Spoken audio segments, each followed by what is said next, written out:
nothing real story happened until the end slates of each episode, which is funny.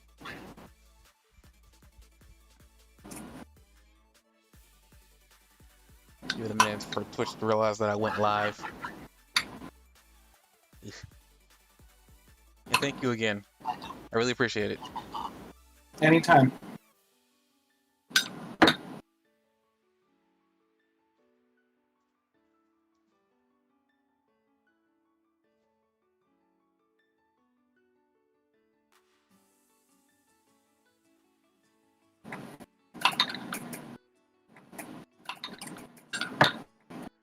I appreciate you being patient with me too. I feel really bad about it.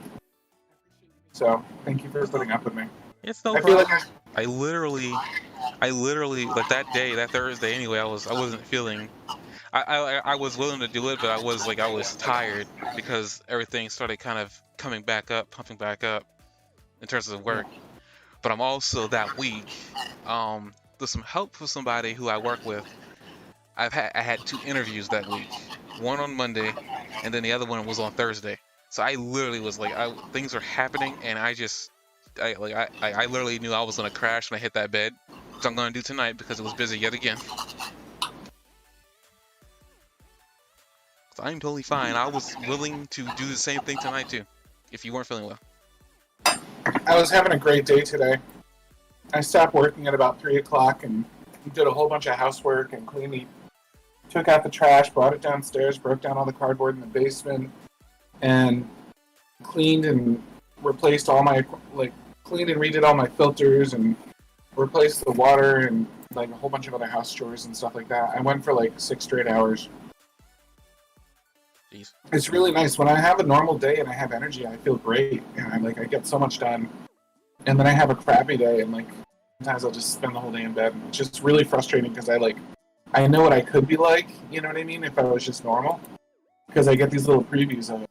It's just like really frustrating that I can't just do this all the time, you know? And if that's what I'm supposed to be doing, I wish I could do it. Speaking of normal, welcome everybody to the next broadcast of the Anime4All podcast, season 2. With this one, there's like one more episode of My Hero before there's a break. I suspect it's only gonna last a week. I could be wrong, but nothing really different on the. I guess as we move forward, nothing much different on our analytics right now. I am slowly starting to see that it looks like the places that our podcast is listened to the most is on Google Chrome. So I guess people are listening to this through the podcast, through the Google podcast thing. Which thank you for putting up with me and my friend here, with nerding out about certain things, and also me getting upset about a motorcycle that keeps getting brought up weekly. It's becoming a thing now. I don't appreciate it. I mean, I love them. I love Hermes. I would love Hermes too if he just made sense. But moving on. If you didn't love him, why did you bring him up? What, do you like fighting?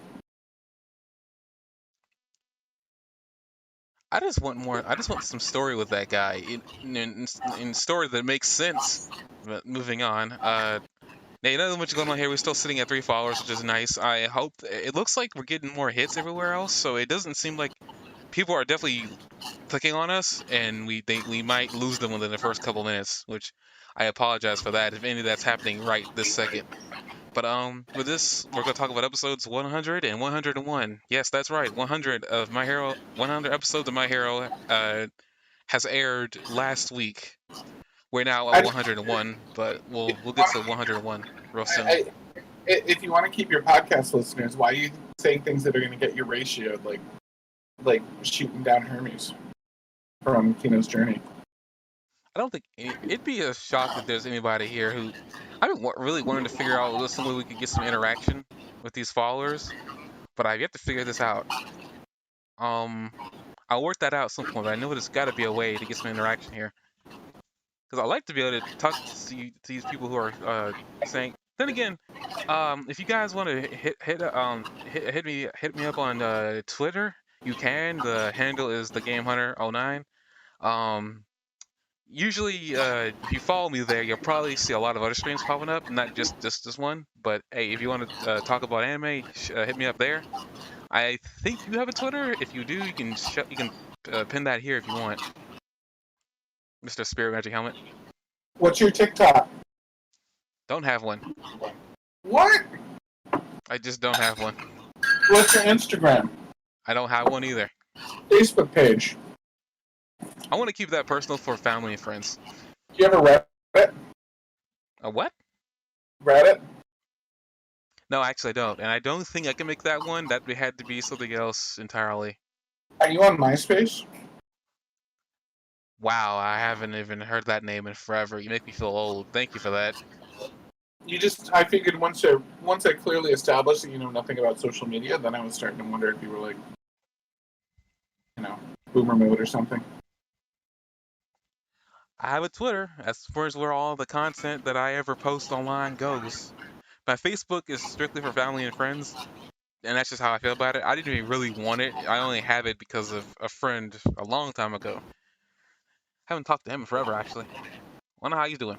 Okay, but coming back to anime, episodes 100 and 101 of My Hero. I guess let's start talking about episode 100. Essentially, there we come off the final episode, well, the final episode of the arc with the joint training, not joint training, but the tournament thing that they had with the Class 1A, Class 1A, and Class 1B. The beginning of the episode, we see that Shinzo is still talking about where he needs to improve. He's not happy with just passing. I guess that wasn't either I didn't see that line in the episode prior, or I just didn't pick up on that he passed. But I'm still confused because it seems like they're still saying that he might not get into 1A or 1B because they're still critiquing him. That's what I got from what Vlad said. What? Last podcast that we talked, like you said that you're like, well, he can't be in because they didn't say it was going to be 1A or 1B. And I'm like, well, they're just trying to give you something to dangle with. And you're like, no, they're not sure. And I'm like, no, they're sure. They just want to give you something to like keep the suspense up. Well, I mean, they're still here talking about like if he's going to be in 1A or 1B. I don't know. It's either, to me, when I'm referring. It's like 8 minutes past. Of course they're still talking about it. It's like 8 minutes past. They need to reconvene and take a vote on it and decide where he's going to go and stuff like that. Like, yeah, they were like, like they didn't decide before where he was going to be. I think this was to like see where he placed, but they got to talk about it first. They're talking about critiquing though. I mean, I don't think he's in the class yet. That's what I'm saying. It seems though. I mean, they would at least said that he was going to join 1A. They're still talking about, like, at least from the sub episode that I've seen, it seems like they're still trying to figure out if he's going to be over there. I mean, he says probably, and then he says most likely. That's still not that's still not a definite. But in the next episode, isn't it? If it's not this episode, in the next episode, they do officially decide that he's in it. I forget. I think they even decided what the class was. No, I don't think they did. I think he just said they was doing the paperwork in episode 100, episode 101. They didn't say what class he was in. Everybody was in there. They just didn't. They didn't say he was going to be in Azawa's class or he was going to be in Vlad. Yeah, Vlad's class. They didn't say. I liked that Mineta was like being punished. Like she's Acid Girl's like so into the idea of punishing Mineta brutally. And listen, her boobs were there and they were fair game. I don't think Mineta should be punished for that. Yeah, but when they had the party, did you notice the Clockwork Orange reference? What? Have you seen the movie The Clockwork Orange? No, I've actually heard of it, but it's a really old movie, but it's like a classic. It's like Silence of the Lambs caliber. Like it's just. Are you talking about there when he's like she's having him look at this they have him strapped to a chair and he's like watching what looks to be torture and they have his eyes like pried open. That's a reference to Clockwork Orange, I'm positive, because that's what they do to him. Like they're trying to reform this criminal, and they tie him up they bind him in a chair and they pry his eyes open like that, and they start brainwashing him, forcing him to like they give him this like chemical to like make him more vulnerable to it, and they start showing him all these videos. And every time he sees violence, like the chemical makes him feel sick, and he starts associating violence and horrible acts and stuff like that, with feeling really, really sick to his stomach. And and that's what she's doing there. Like, it's a really humorous reference to Clockwork Orange, where they make it silly because that's a really serious movie. But it's the exact same thing. They're just making it silly. It's like, it's one of the most iconic moments from Clockwork Orange when they pry his eyes open and force him to I mean, watch I've this seen video. that scene in pop culture, so I mean, yeah, it stayed. I'll drop a picture in Discord for you to show you what scene I'm talking about. But yeah, I immediately saw that and I was like, Clockwork Orange! She's brainwashing him out of like his like sexual obsession stuff. I don't think that's a good idea, considering that's the only thing pushing him forward to be a hero. Nothing Well, else. There's nothing else about like at that point he should just quit trying to be a hero at that point.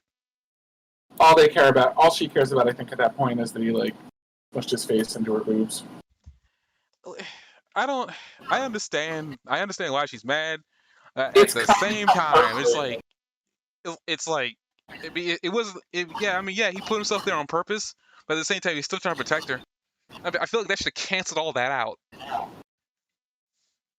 What? He did protect her. The Great Buckler protected. It was a shield. But I think it's just supposed to be funny, though. Yeah, I know this But would be funny, but I'm just saying that her reaction to it just seems like I don't know. I mean, like they're placing Mineta with other characters to see how he bounces off of them. Ha ha! I actually didn't intend that. That was actually something I read oh at the my last minute. god, But no, seriously, I think they're. It seems like with Mineta, like as like gimmicky and as like pervy as he is, they're really putting him with certain characters to see how well he actually works with them. He works surprisingly well with a lot of people, considering his quirk isn't all that useful. But basically, because he can bounce off of his quirk, bounce off the squishy balls, he's actually really he's a utility hero, like uh, the epitome of a utility hero. he's got his balls all over the place, to be sure. I guess you could say he went real balls to the wall. I wish I had like a like one of those like I guess I call it a dad joke button, just because I really It's just some people have blue balls, but he takes it to the next level. oh dear. They're not really blue balls or purple balls. But moving on, That's was what that I all meant. in Like, episode one? I mean, episode 100. Was that episode 100? Was that scene actually in one episode 100? I'm trying to. Well, episode 12 of season 5, but I need to figure that out. Actually, was that scene? I was trying to figure that out before I go back to the very beginning, talk about the small intricacies of what happened with Deku and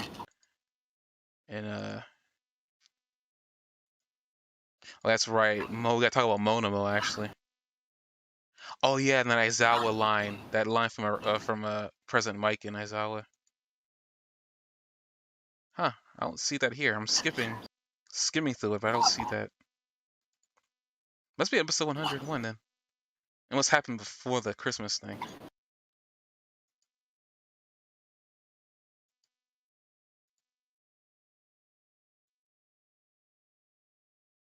Oh wait, I think I'm finding it. It's a little bit past Todoroki.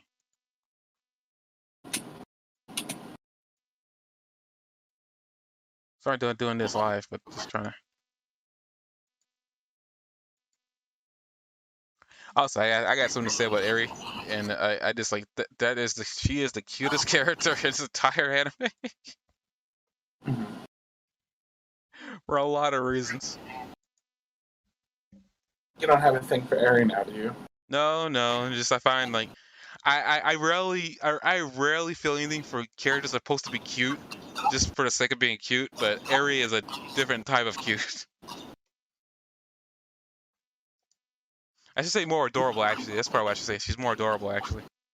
She rocks the turtleneck, to be sure.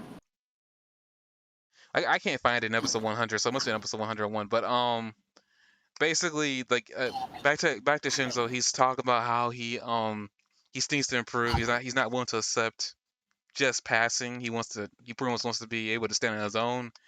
And he's saying is that like for he was talking about how how he's trying to use his strength for the strength's sake, trying to help out Deku, trying to help him get control over Black Whip. And pretty much Deku pretty much comes down. It's something that Jock says that Deku was not MVP during that entire situation. Deku brings up the fact that, like, you're talking about having strength for strength's sake. You know, he was not able to perform adequately, even though he still won. He wasn't able to perform adequately in that situation. He lost control of his power again, endangered a lot of people in that entire situation. Freaking punched, well, not punched, like slapped Ochako in the face accidentally while she was trying to save him. Like that entire, like the entire situation, Deku was realized that he wasn't all that helpful at all. He was more of a he was more of a detriment than anything else, trying to like make Shinzo feel better. Then yeah, they pretty much say that now they're gonna have a review to see where he's gonna end up.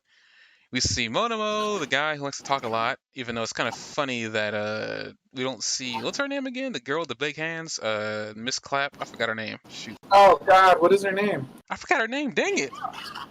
Why Well, did I anyway, forget her name? it begins with an F, doesn't it? Fubuki? No. Um, A hero or something? Yeah, but big yeah. hands. I'm afraid to look anything up. I don't want to get like spoiled. Big fists are quirk name. Itsuki Kendo. Kendo. Kendo. Okay. Nothing like I said, but still, Kendo. Well, you had like F. You talk about her quirk. Her quirk was called Big Fist. So you weren't Okay. wrong.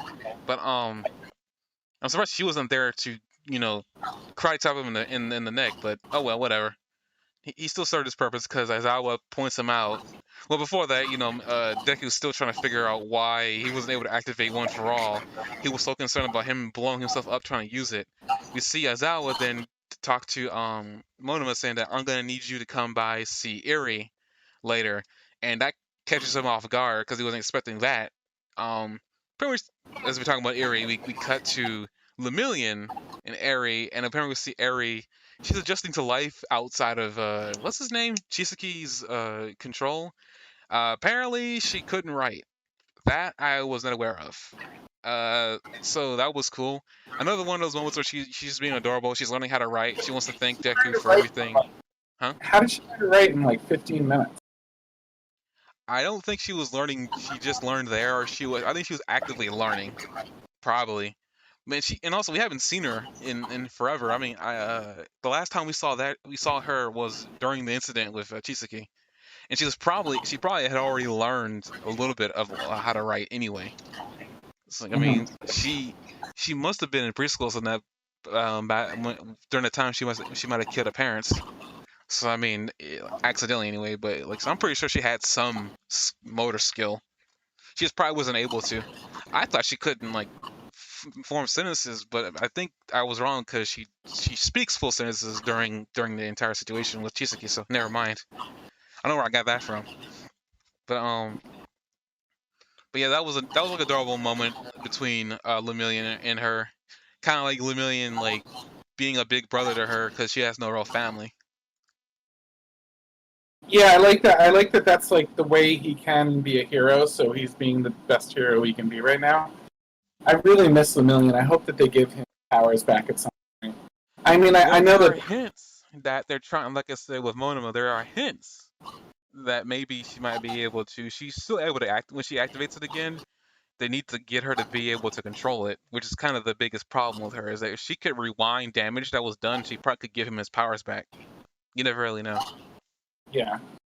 I don't know. I mean, I've heard lots of rumors that they're really setting her up to do that, but I don't know. I mean, I hope he gets his powers back. He doesn't really need them because I mean, he beat Chisaki down to a pulp without them. I mean, seriously, he didn't need them. Like, I think like that's what really makes Lemillion cool to me. That he doesn't need them. If he needed to be, he could easily be a hero without a quirk. But I mean, Right. we'll see what happens. I would like his powers back because I would like him to be able to slip through things because I mean his power is really cool with how he fights. Yeah, I like his personality. I like that he's like so like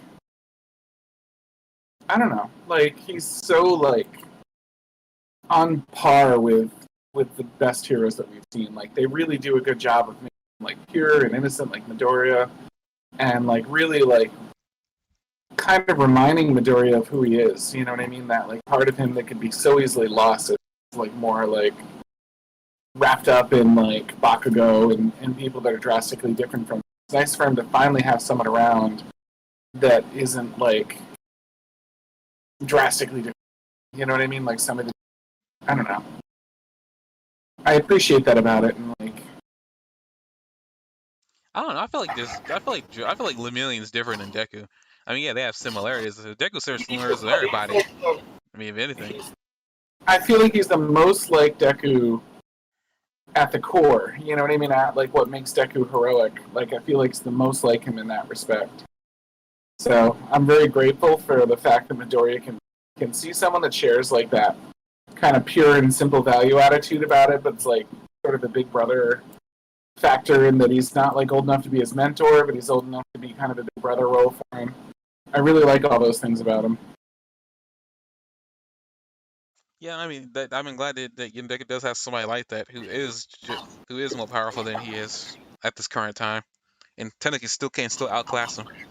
But speaking of Bakugo, we cut away from that cute, heartwarming moment with Lemillion and Eri-chan, which by the way, we will see more cute, warming moments with her later on. But I guess another thing too, I guess we didn't talk about this before at the very beginning of this podcast season 2, that it is winter for them in this show, and because next episode's a Christmas special. Well, at the end of it anyway. I didn't think that was actually going to be important, but apparently, I guess the weather is actually important enough to have a Christmas party. But back to the current episode, we're talking about Bakugo. Essentially, now like we see Bakugo like training with Deku. Well, Deku dodging explosion blast. With Bakugo here trying to help him, I guess, get control over Black Whip. And All Might is over here having a heart attack. Uh, but I guess Bakugo being Bakugo, doing the best he can to help Deku in his own weird way. We essentially learn here that Deku has locked away forcibly the Black Whip because he wasn't ready to use it. We're getting more hints that One for All is definitely responding to Deku's emotions.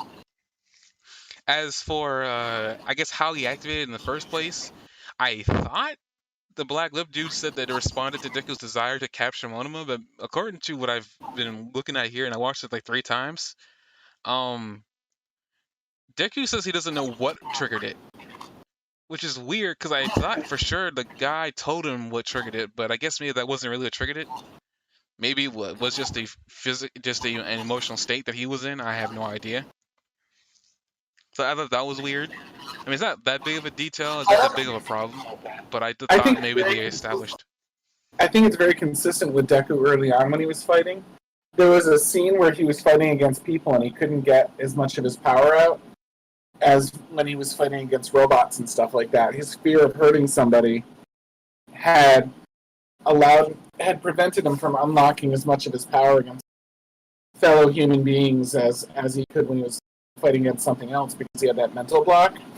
And you see him in one of the previous episodes overtly say, like, this power could hurt somebody. I can't use it right now. And then ever since then, he hasn't really been able to use it.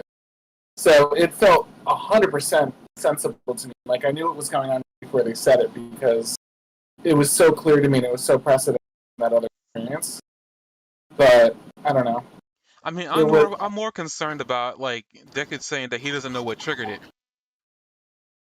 That's mostly what I'm more concerned about because I thought the guy said when he talked to him, well, more when he talked to Deku, but I'm pretty sure I thought he said what triggered it was your thinking of capturing him, and that's why the quirk woke up.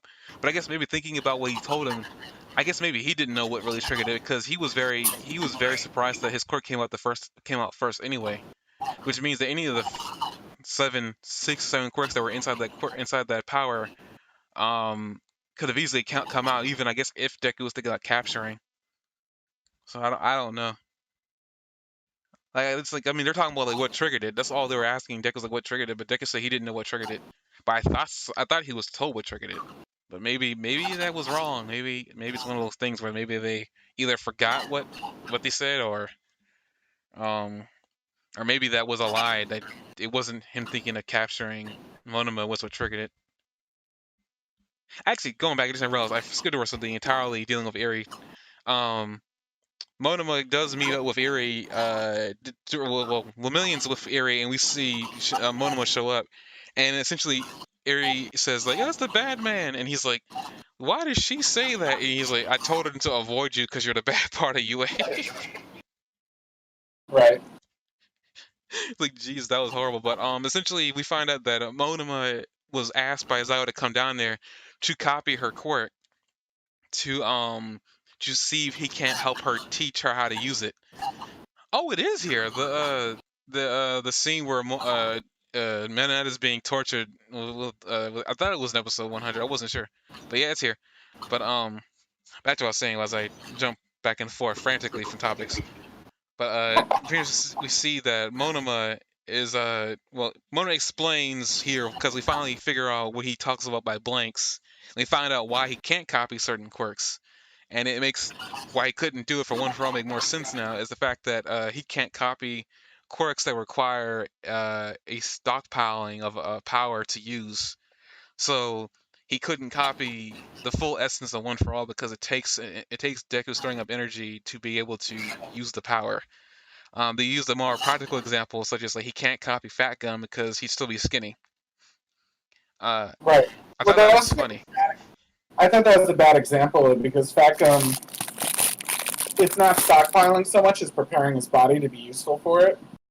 No, Um, I think he eats a lot to stockpile fat. He is storing fat. He isn't storing. I guess I say power is a bit like he can't copy quirks that have to store something to be able to activate it. yeah, And but it's still different to me because Factum's ability is more closer to Creades than it is Midoriya's. Because Creade is limited by her fat as well. Um, I think that Midoriya's power is like built up over time, like it's built up as he passes it down and stuff. Like when he first ate that hair, he didn't go into full All Might mode. It took a little while for it to settle in. When and I think that was the thing. Like every time it's passed down, it's more powerful, but it takes some time. And that's why when All Might gave it away, he still had some stockpiled power, even as he gave it away, that was fading out because that was his buildup, and it stopped building up when he gave his quirk away. But he still had some kind of like sitting there, stockpiled from when he was building. It was like he had momentum left over. The but that's battery how wasn't Fat Gun's charged. quirk. That's how Fat Gun's quirk works. Like he just stores up fat to be able to use it as a shield. Yeah, it is a But body thing, but I like the whole concept is like Momo was saying that he can't. Well, not Momo, but Monoma says that he can't copy. He can copy the shell, but he can't copy the innards. Monoma has some fat. He would be able to use the ability at least a little bit. And if Monoma was somehow fat when he copied it, he would be just as fat, just as powerful as Fat Gum. It doesn't strike me as the same kind of. I don't think he could be as fat as Fat Gum. I don't think he can because Fat Gum's shape is different. His entire structure is based on his quirk. But if Monoma weighed like 300 pounds, like he I would don't have been able think to use that works probably that way. he would have been able to use some level of his quirk, I think. Let me look up what he says actually, just to be more specific. Because I don't think that's his. He can't copy quirks that have to stockpile stuff to even use it. He couldn't. I don't think theoretically he couldn't use Fat Gum's fat ability.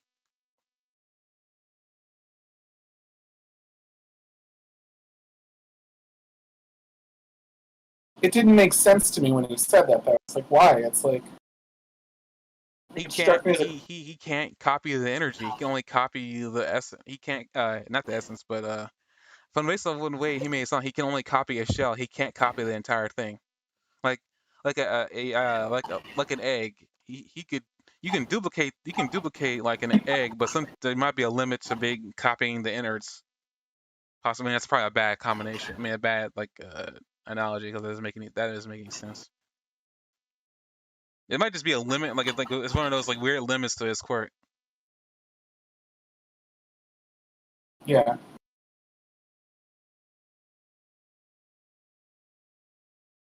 What do you mean by blank? It means the same type as yours. Your quirk is stockpiling one too, right?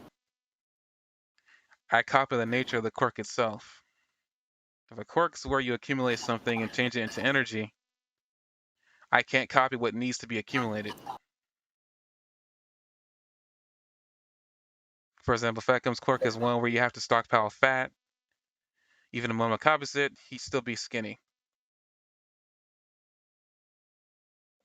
So his quirk is more of like he duplicates something versus him transforming.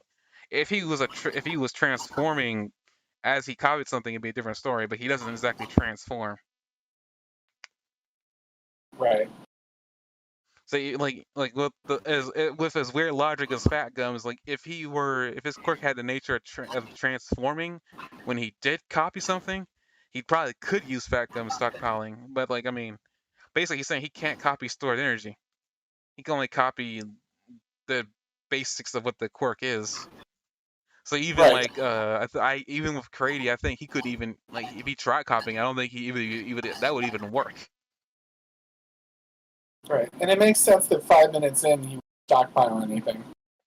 But I don't know. Thackum just struck me as a weird one because it didn't seem like the same deal for Thackum. Well, The he's same just logic using goes for when I copied your quirk, but couldn't release any power.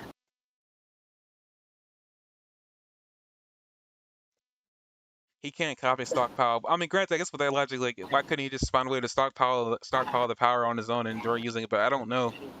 Like, maybe he can't, like, because his quirk is just a copy.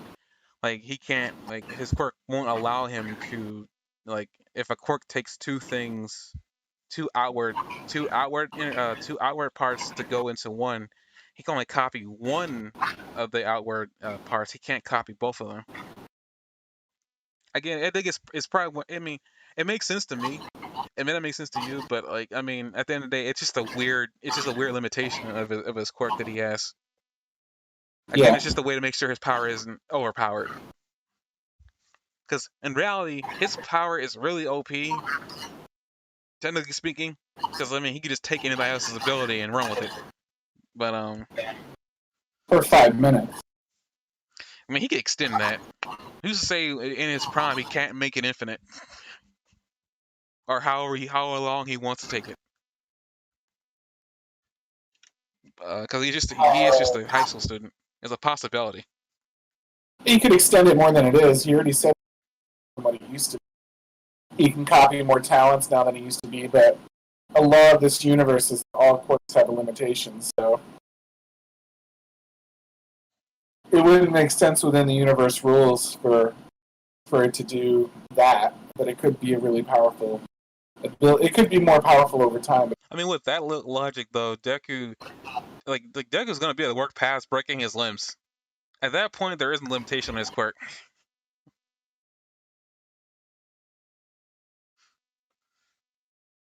What? I mean, for crying, only for crying out loud. He'd still hurt himself if he used it with too much. He can only use what, like almost 20% or something. Yeah, no, but I'm talking about like once he breaks past breaking his limbs, because at some point he will stop doing that. His body will get used to it, and that's all he's really trying to do is get to a point where his body will get used to the power. Once he does finally get past the limitation of his limbs breaking, there won't be a limit. They'll I mean, I still guess be they'll just be incredibly high. no, I don't think there'll be a limit.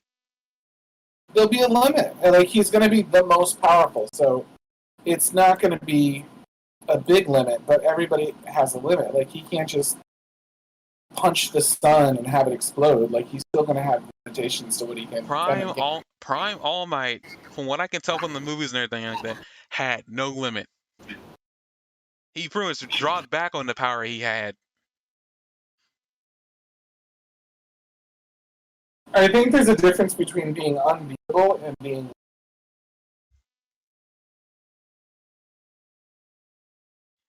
There was no limit that I saw on Prime All Might. Because he was way stronger than everybody. There was still no limit. I mean, he's the only one, but there was still no limit. I'm just trying to make an argument that he could like there's got to be something he can do for copy ability, at least that way, because I mean, it's OP in certain aspects, but it isn't OP in others.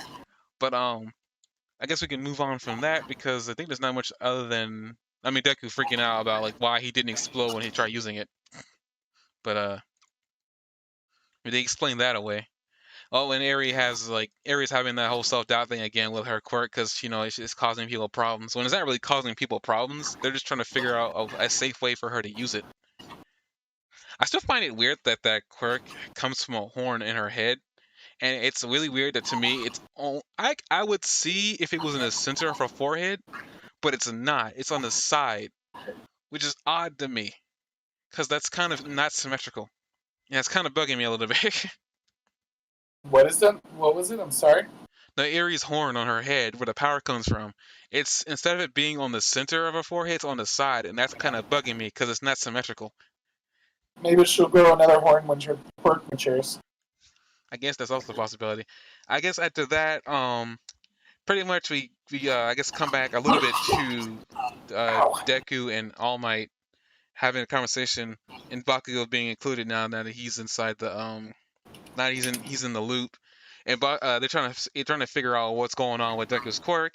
Well, all for one, and Bakugo says the thing that that makes sense is that his power came from One for All, so it would probably make sense that he had more than one quirk inside of it.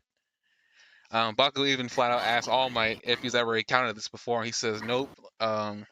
He's never even heard of the bald man that Deku talked with.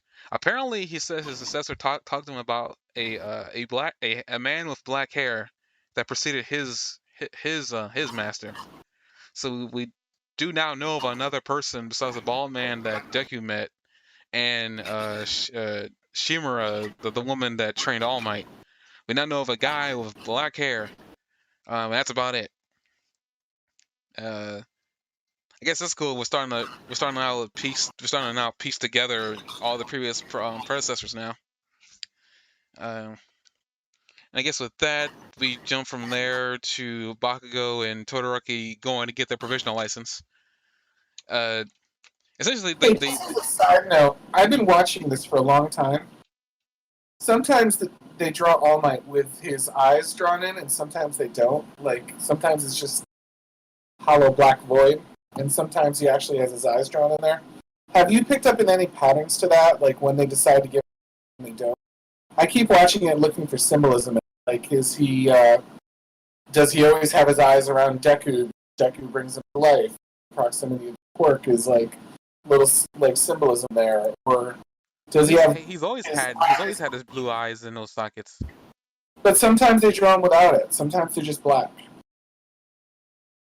I mean, the only time, I mean, there are times when I feel like I've seen that, but I don't think it has anything to do. I think you're looking too deep into his eyes. Like the only other thing about the only other note that I can bring about his eyes is Deku apparently knows this because he's an All Might fanboy, but something happened to All Might during the mission, and pretty much I think he was pepper spray or something like that, and his eyes never were the same again. It's a very weird thing, and it doesn't make much sense. But I mean, it's the only other tidbit about those sunken eyes. I mean, All He Might's looks. supposed to look like a skeleton. Yeah, I was about to say he looks very Skeletor, like, and it's sad, like, and it's distracting when they don't draw him without his blue eyes and the burning in the middle. Even when they draw him with the blue eyes, he looks kind of sad and burned out. But like when they draw him with no eyes at all, you're just like, oh, dude, you know. But like, I don't think it's in simulation. I think it's the animators like forgetting because they're animating a lot anyway. At this point, they're gonna miss something. They're not gonna be perfect all the dang time. no, they do it enough that I don't think it's them missing it. I think it's intentional. It might be like for many reasons and not just one deep symbolic reason, but like I'm positive that it's intentional. There's no way that is because like I mean like All Might. No, there's never times when All Might doesn't have eyes and it doesn't mean anything. Like that I know. And that's nothing. That's not even me like knowing things in the future. That's just I'm 100% positive there is no meaning behind that. Like, All Might has not been in the center of the anime, like, the show for like a couple like It seasons doesn't now. have to be the center to be a thought out character. You know what I mean? Like they have all sorts of characters that could have very easily been just throwaway characters like Kendu or some of the other ones that like they develop. Like that's one of the great things about anime to me is that I like and think that every single character is cool just about. With the exception of Endeavor. Like every single character is awesome. And Bakugo. Other than Endeavor and Bakugo, Yeah, I had a feeling. I was sitting there waiting for a cue as like is he's doing that on purpose, but I like as Seriously, like they as I was take the over here time. picking my nose. They take the time making every character seem like really cool and unique, like, and they develop it, and like you get to know them, and that's like what I really like about them. But that being said, like All Might being such a central character, like I know that they draw him the way they do, all like emaciated and everything, to like build on like how old and tired and burned out he is. Also, sort of like a warning to the pro heroes that reward for being a hero is like ending up old and tired like that. I get that and I appreciate it. Like at the same time, like I just feel like given that that's like kind of the warning that like you might end up like this, I just die like thinking about like exactly like what they're trying to get across with that part. You know what I mean? Are they just kind of going back and forth so normal and I you notice it over time and it just keeps you alert to I how really don't tired? think there's any real meaning in like if they are missing. I feel like it truly is the some because animators they are like just because something's happening so many times there's no real meaning behind it because animators sometimes they just forget certain things. They can't draw everything perfectly or like near perfect. Is that physically possible? They like that would make you some like animation god or something like that. And the only person on that level is the guy who animates those like really cool action scenes. And I don't know his name.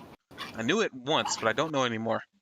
Cause I mean, But the animation in this is extremely high quality. If you look at like for example the party scene in episode 100 where everybody's like in party mode, I absolutely love. I rewound it and watched it a few times over because like they barely like almost barely tease some of the cool like drawings that they have. Like, I mean, I don't want to say this because you know it's like a running joke with me, but like Floppy and like that oversized sweater is like a really cool outfit for her. And like as you pan over all the characters, they're wearing like really cool things. Like, and you um, almost don't even recognize some of them. Do you know what I mean? And like the fungal lady, like she looks kind of cool in that. She doesn't look as weird as she did in her battle outfit. I mean that's And just civilian clothing though, and you don't see a lot of them in civilian clothing. I I mean, know, I've and seen them all. Just like that's just plain out civilian clothing. Brady's got her hair down, and like it looks really cool. Like it's not tied back, it's not put up, it's just like down, and she's wearing like I don't know, like a cardigan or something. And Acid Girl's got like that one piece like sweater mini skirt thing going on, and that's kind of cool. And like I don't know, I just like somebody like has like sports jersey on, and like all these little thought like somebody had a headband on, all these little like things that they develop into it, and then they just pan over it for a second, and you're like, wow, that's so cool. And like I went back and paused it, and it's like they've got such imagination in their animation style that it's just throwaway to them, and I'm like so into it. Anyway. I don't know. I think that's great. No, no, I get. I mean, I've seen a lot of their civilian clothing just due to the wiki. I mean, because they have like this, they have like the hand drawn from the actual creator, because he's hand drawn all his he's hand drawn all his characters in civilian clothing. So I already seen a Yeah, lot of this already. Well, but even some of the details, like when they were all in their Christmas outfits in the next episode, the choices between green and red for like their elf or like Santa outfits is really cool. I love that Bakugo's in the back wearing like goth black instead and like rebelling against like the Christmas cheer of everybody and how they're like trying to like get him to wear it and everything. Just these details, these relentless details that they attention to details they have. Like an animator that puts that much thought into like literally everything. And like when they have crowd scenes sometimes, you look over the crowd and you're like, oh, like there's so many cool little animated like Easter eggs in there to like find. Like it's just too good to for them to overlook something like the eyes as not meaning something to the animators. Even if it's multiple things, it'd be really hard for us to put our finger the on. only thing I could, Like because careful analysis. I'm hard set on they not mean anything. The only thing I can think is that there are times when his eyes aren't being shown. It's probably his eyes being closed, and then the moment that they glow is like when he opens his eyes. Because there's a lot. The only times I can remember that they ever shown those eyes glowing is like when he's looking at Deku and he's done something amazing that he didn't expect, which is actually 100% of the time now. But because he doesn't have eyelids, all my doesn't have eyelids anymore. So like how do you animate somebody who doesn't have eyelids with their eyes closed? You can't unless you have a character like All Might, whose sockets are like um better way to put it, shade like they're like sunglasses on his face, but he doesn't have eyelids anymore. So if anything, I would attribute that to his eyes being closed, or I like didn't his know. eyes halfway open. They don't. I don't think they mean anything more than that. There's like that. I doubt that because he doesn't really have that much of a his role in the series, even though it's important, is really just the mentor character to Deku. He can't do much. I mean, by the end of this episode, you see that he can't do much other than maybe save a person, but almost get himself killed and have somebody else had to save him. Yeah. Which I mean, I grant that's symbolic in its own way, showing that All Might isn't the hero that he is anymore. Because I mean, both times that he's been in danger and been saved, it's been either by Deku or Bakugo. Deku kicks the cement block that's gonna fall on him during the when he discovers shoot style away as a way to say that now he's protecting All Might. And Bakugo does it here when the Carbonation dude like loses control over his gauntlets and slices one of the street lights. All Might, without thinking, jumps in the way to save the woman, but almost gets himself hit. Not Deku, but Bakugo jumps in and saves him. This is, I guess, one of Yeah. those small details that shows that All Might can't protect anybody anymore, other than the small things such as like saving an individual who shouldn't have been out there to begin with, uh, getting put in danger. Because apparently people are all like, "Oh, it's All Might," which is kind of funny. They still recognize him, but Yeah, it, it's such his a fall from grace, though. Like, you're just like, oh my god, like, you're started to be pitied now. And I feel terrible feeling bad for you because we're so mighty. But there's none of that left, really, except for, you know. But that's what the eyes represent to me is his spirit. And that's why I keep looking. Like, I perk up and draw attention to it when his eyes appear. I'm like, is that him, like, having some of his fire, like, come in emotionally? And, like, is that what's going on here? Or is there something else, you know? again, I don't think they really mean anything. I really some of those things I could say like, okay, his eyes coming in. Like I never thought about it at first, but I'm pretty sure it's got to be because they can't animate him eyelids. He doesn't have eyelids. It's like He his doesn't eyes have. his eye holes I are remember. literally burnt away. He doesn't have eyelids. So Yeah. if there's any real way to show him having his eyes closed or his like, because animes they do have like some people when they see something their eyes like really open wide, but his eyes are always open wide. He doesn't have eyelids. You can't show expression in with him as easily as you can as a character like Deku or Bakugo or like Todoroki or people who actually have like who faces aren't who he isn't emancipated as you said before. He hasn't been used up. But Yeah. I guess with that, like talking about like All Might saving that one person, we see that there's a villain who I guess is a day job. Who doesn't have a day job. I don't know. I don't know what's going on with him, but he has carbonation, a control over carbonation, which it looks like water. It was kind of weird.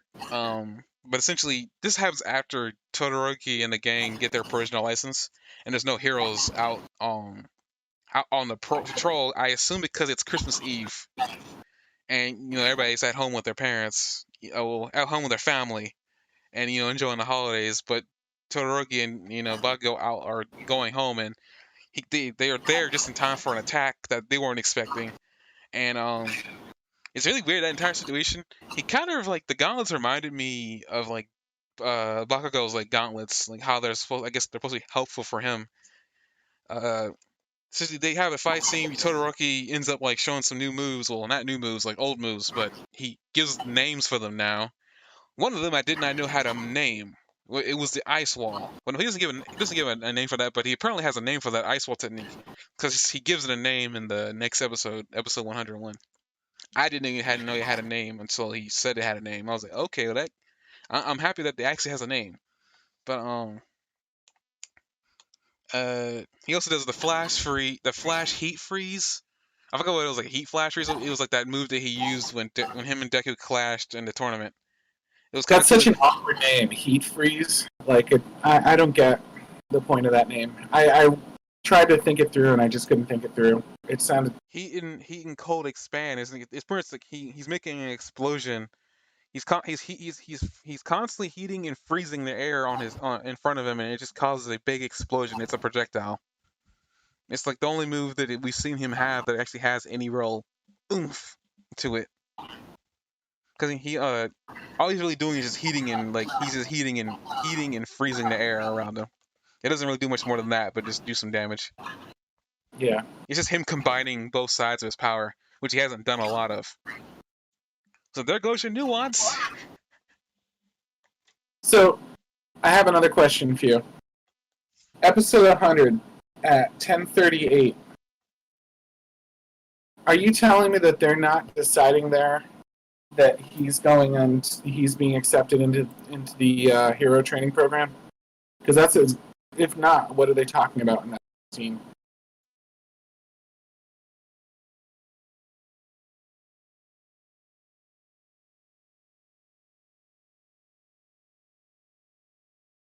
$10.38.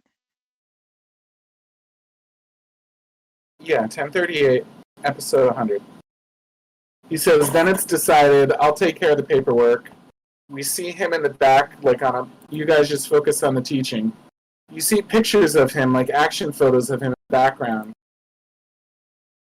It's being run by Eraserhead, who we know is like the one that's, thanks for your help, he says, and then they cut to the next scene.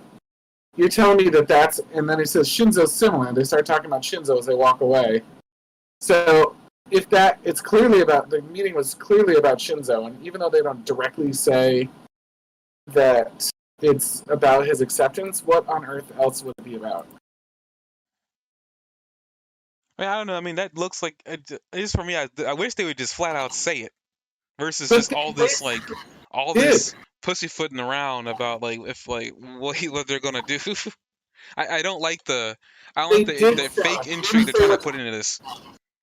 They didn't say that which class, that was kept from us because it's like they want us to be engaged and curious about what's going to happen next, but they told us there straight out. There's no other way to interpret it. They told us straight out there that he's moving on. They're going to take care of the paperwork, and it's decided. There's no other way to interpret that. Okay, I mean, I looked at it. I said that I just saying that when I was reading the manga, because I don't think I got to this point in the manga. This is kind of where I stopped. At some point, I don't know where I stopped. But like I said before, when I was reading it, I was confused because I didn't like the fake intrigue that they're putting into this. If he's going in there, just flat out say it. I mean, granted, they kind of flat out said it there, but I prefer that they said Shinzo's going to the hero course, versus all this. I'll take all the paperwork. Because if you what? Okay, I get all that, and it does look like he's moving on. I just didn't like all the fake intrigue they're putting into it. At this point, we've seen what he can do. I think he's more deserving of it than most people would be. He's proven that he's capable. There's I just kind of wish they just say oh, we're gonna take out the paperwork and we'll let you get to the teaching. Can you just say that he's in there, just so I can move on with my life? Not everybody needs it so clearly as you do. I don't think I need it. I just preferred it. It's one of those things I got what they're saying there. I did. I even got it when I first watched it. I just sitting there saying this I just did like how they're kind of playing coy, but in reality they weren't. It seems like there were more. To me, I was taking it as an insult to my intelligence, but whatever. I guess now we're at this point. I guess I glossed over this, but there's a name blurted out, and I hope we see who the heck this one is, because apparently there's some backstory on Aizawa we don't know about. I mean, granted, we don't know anything about Aizawa at all, because he purposely avoids talking to people. Shirakuma. Whoever this person is has some deep emotional implications with Aizawa. I don't know who this person is. Clearly isn't a parent. I don't think it's a girlfriend or even a love interest. It might have been some friend, because we see when President Mike brings it up for the first time in a lot of things, he's got this serious face on him, and we know Eraserhead and him go back. So whatever this is, I don't know what it is. I'm actually interested in seeing what this means for Aizawa's character. Like I hope that doesn't mean we're getting to the point where they're gonna kill him. Because we haven't seen a lot of like Eraserhead doing a lot of things. We've seen him all over the freaking place. We haven't seen him in a one-on-one fight. I don't see them building up for him being killed. They could. I mean, what's the point of even trying to? What's the point of digging into his past now? Like I would have been more interested in digging in his past like 2 seasons ago. Not saying Because his past wouldn't be interesting, but I'm just saying that I was like I would have felt like it was more. It would to me it would have been more intriguing a long time ago when we already weren't. At least I'm satisfied with where we are with him right now. Versus like I think because originally his enigmatic nature was what made him spooky. Like they had this like sort of like half crazy like teacher that was like calling bluffs and saying and make sometimes he'd tell them to do something almost impossible and sometimes he'd be like, oh, the last person that comes in last year is getting kicked out of the program. And you know what I mean? And he was testing Midoriya to see if he should kick him out or not. Like he was seriously considering kicking Midoriya out of the program entirely, and then he decided he was okay to stay. And you had like this kind of like rogue element attitude about him. We used to call him kind of like the Batman, but he's not really Batmaning anymore. I don't feel like he has that mysterious element. So now, rather than like keep pushing something that's not really doesn't really have clout anymore, I think they're leaning into the fact that he doesn't really have that aura of mystery anymore, and they're letting us learn about who he is. I think it's time for that. but I would have preferred it a long time ago. Like to me, I'm happy with where he is. I don't really need to know about him anymore. I mean, he doesn't. To me, he doesn't. I mean, his character is cool. Don't get me wrong. I like Eraserhead, but I'm not that intrigued to hear about some really random past because there hasn't been hints thrown out anywhere.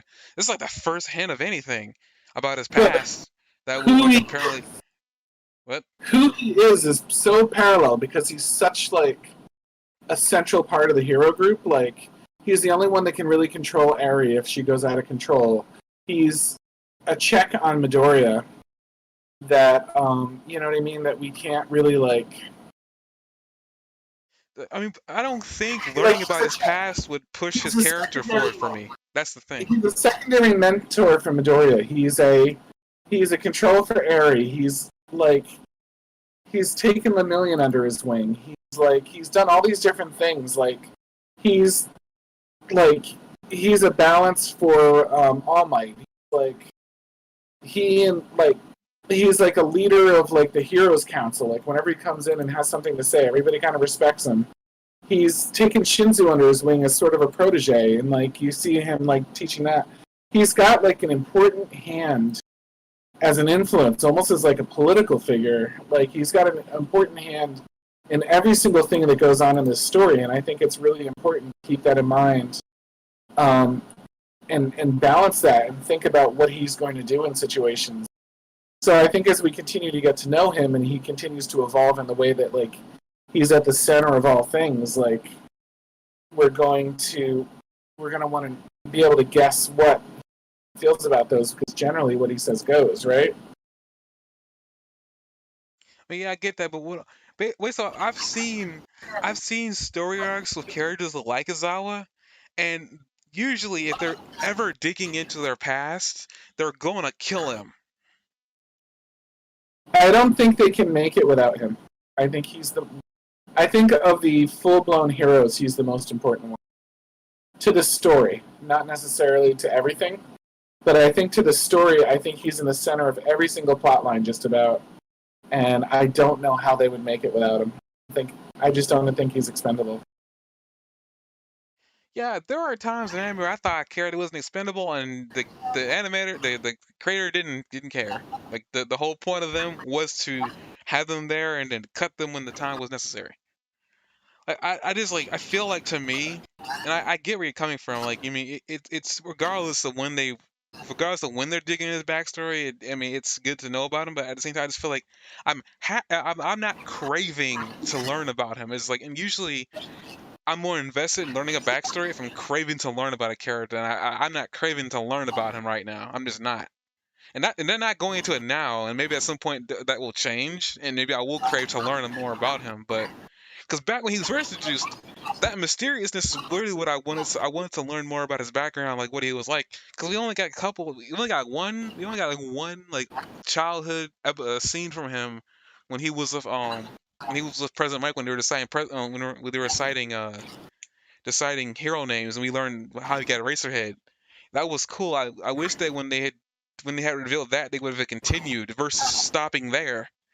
Like, really? That's all we're gonna learn is how he got his name is because of some really weird joke with his friend? Like, we can't learn more about him? Like his parents? What the heck? I don't understand. Like, I feel like a lot of that was missed opportunity. If they were ever gonna reveal how he got his name, like, they should have saved it for here versus dropping it in season one or season two or three, versus dropping it there. I feel like it was an odd spot to drop how he got his name, even if it was just a joke there, and then have another name pop up from his past. It's like I feel like they could have done that better. It make me want to learn more about him. Like I like him as a character. Don't get me wrong. I just don't. I'm not like when he's there. I'm happy when he's there. It's like yes, he's here. But like I don't. I'm not like sitting here like for me, a lot of times characters like I want if a character shows I want to say I want to know more about you, where you come from. I don't get that from Izawa anymore. There was a point when I did, but like now it's just not anymore. It's like it just seems so weird, and they almost killed him in season one. I say almost. They didn't kill him there, but like it seems to me it's like they were like very. I've seen these traps before where they intended to kill a character early on, but decided at the last minute not to, and then they kill him later and upset the entire fan base. Looking at you, Naruto. Yeah, I can agree that maybe they're not. I can see why it's necessary from a writer standpoint that we get to know them better, but I can also see from your standpoint that like, despite them having to do it, they didn't do it the best possible way. I mean, whatever we find out about him, I'll be happy to find out about him. But I'm not gonna sit here and say that I was craving it. That's I guess the one I'm not will say. I mean, granted that could always change, but like I'm not at that point. It's like I'm not there anymore. He's still one of my favorite characters, but it's just that I feel like the time for me to be curious about him is past. I feel like I got everything I need to know about him, or at least everything I wanted to know about him out in these like 6 seasons. So anything extra is like, oh okay, didn't know that about him in the past. I want to look his name up so badly, but I'm afraid of a spoiler, so I'm not gonna. Right now, the only thing about him right now, like I mean, and I guess it's interesting when he brings up the name Shirakuma, like Aizawa just stomps him down, like immediately cuts it short. Like he Uh really huh. does not want to talk about him or her.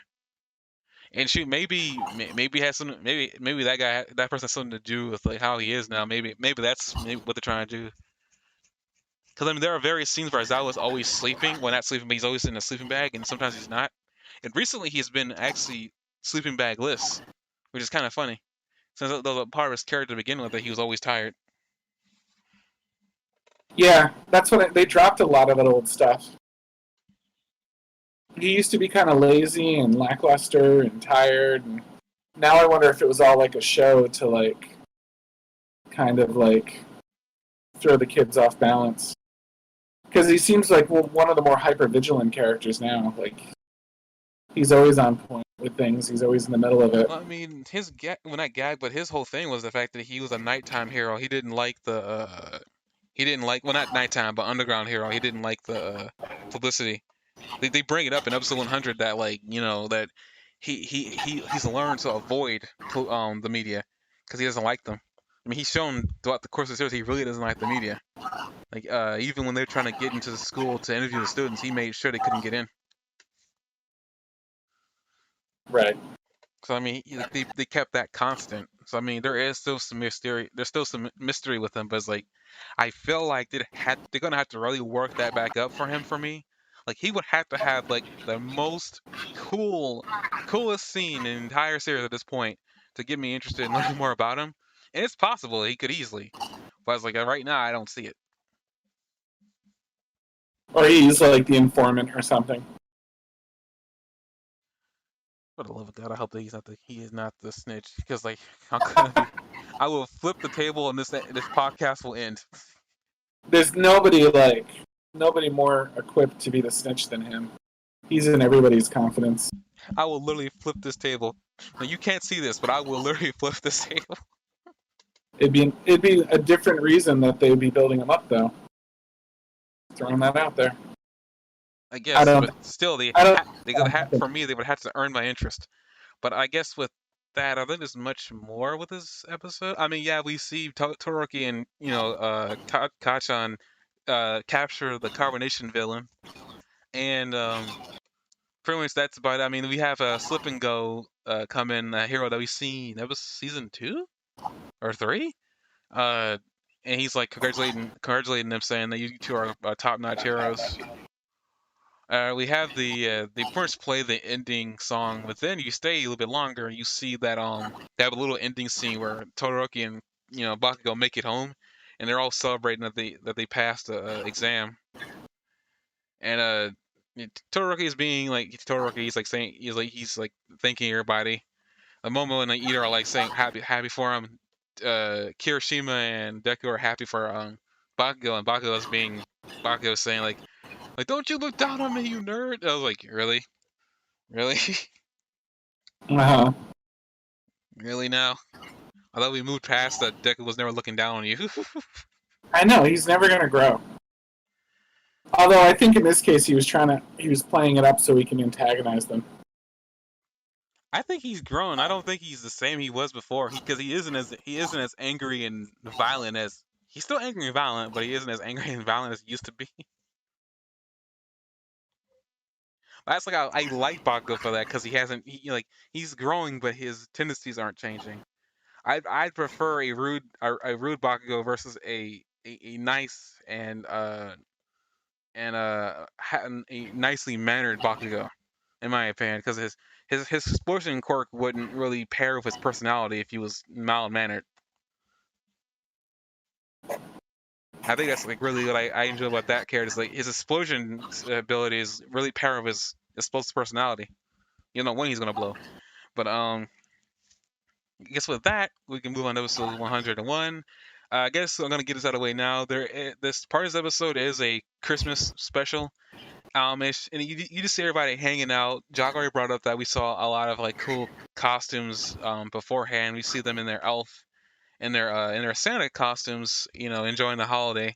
You see them all like being friends. It's like a really good downtime episode that we see. Part of the episode that we see. Before we dive too deep into that, what is that first couple seconds of the episode all about? I want to skip. I wanted to talk about that after because the Christmas thing isn't all that important. Not much is happening there. We're just seeing them, beat kids and whatnot. We will go back to that. I don't plan Okay. to stop. I don't plan to not talk about that. Okay, just making sure because it's only a few frames and it's so easy to like look over, but you're like, Yeah, no, I holy know what crap. you're talking about. I really want to get this Christmas thing because it's not that important. I'd rather not end. I'd rather not end the podcast on that. I'd rather end it on speculation. But I thought we were gonna end it on Froppy. I mean, Frappy's in both episodes, man. I don't know what more you want. More But Froppy. this man never has enough Frappy. This seems like they go send him into a Frappy Anonymous. But this is a Christmas thing. They're all enjoying themselves. It's really cool. Eri pops in. And because apparently she's never had a holiday party, she's like mixing up all these holidays. She gets Halloween in there. I think some really weird Japanese holiday gets slipped in there as well. She gives Uraraka Easter eggs, and it's like I find that really adorable because apparently it's clear that she hasn't had a holiday in her life because she's getting all these things mixed up. Well, she lives kind of a dark life, doesn't she? What? She lives kind of a dark life. Oh, she's lived a dark life. Okay, no, Yeah. I heard she looked like Dark Life, but I was like, am I not getting a novel reference for you? Because like right now, I don't know. I was like, okay, yeah, but yeah, she's lived. Yeah, I'm not saying she. I'm not saying I'm not saying her actions here aren't justified. I'm just saying that it's like it really fed into the adorableness for me for her because like it's clear that she hasn't done none of this, and it's adorable that she's getting a chance to have a holiday, party because like of the life she's led.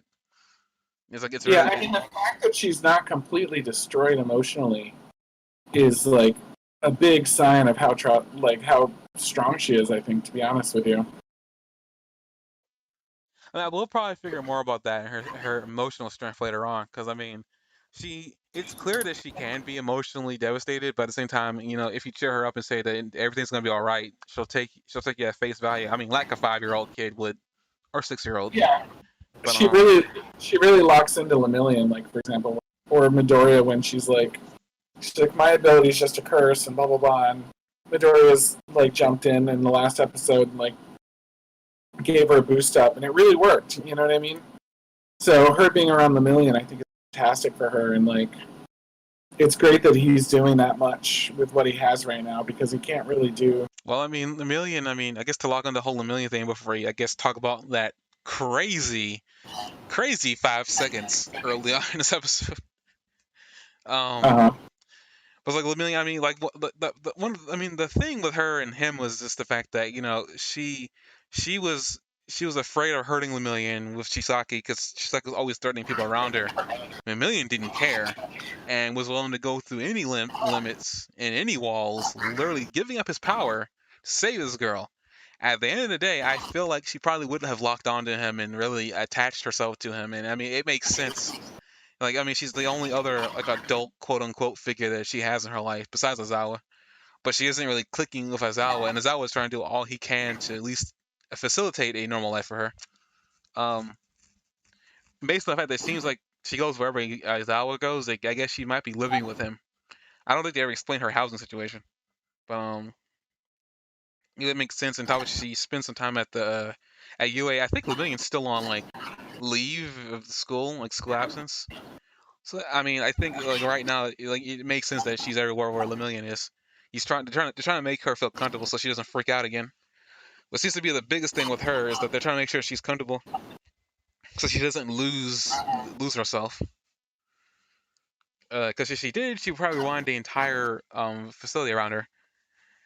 As they're trying to figure out how to help her, like at least that story thread hasn't been given up either. They're trying to figure out how to help her control her power. So at least that thread hasn't been forgotten. she And has I'm, tremendous potential if they can just get it. I mean, potential to rewind anything. Yeah, I mean, of course that'd be potential. They could probably find a way to put that into a jar and give it to Deku. It's just like, here, break this in case of emergencies. I'm sorry. I just thought about that at the last minute. I was like, just give a bottle of rewind to Deku. What would happen if you did it to All Might? Would Deku lose his powers, or would they both have them? I mean, my theory is they probably would both have them, but the only problem with that is like, I feel like for her quirk to rewind him, that means that there had to be some small speck, even a small speck of One for All inside of All Might. Granted, All Might is also an unprecedented force in All Might, and One for All is the fact that like all the previous predecessors are dead. All Might is the only one living right now of all the previous predecessors.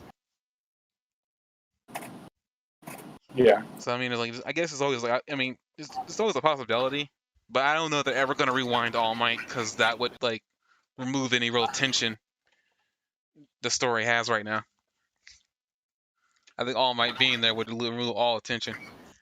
But with that, All for One's just sitting like and biding his time too. I've been waiting for that to blow up. well, When I he mean, I started think we got full. he started talking to them like from his containment to the people that were holding him. Mhm. I was like, wow, he's there because he chooses to be. So that like those two like lingering around like it's just like pent up like potential for like a big conflict. I mean, we're I'm talking about not potential for conflict there. I'm not convinced that All for One isn't gonna like be able to get his revenge if this keeps up the way it is. Like there's a lot of creepers hanging out in the shadows still, you know? hmm I guess we're talking about that and like potential for devastation and death to all. Uh, Jock brought up the very first couple of seconds of this episode, and it's in Deka City. And at first, I watched this, I thought it was Shigaraki, but I looked at it again, and I'm not certain that's Shigaraki. I don't think Shigaraki's hair was pure white, and that looked pure white. I'm about to look at it again real quick just to make sure if it's pure white or not.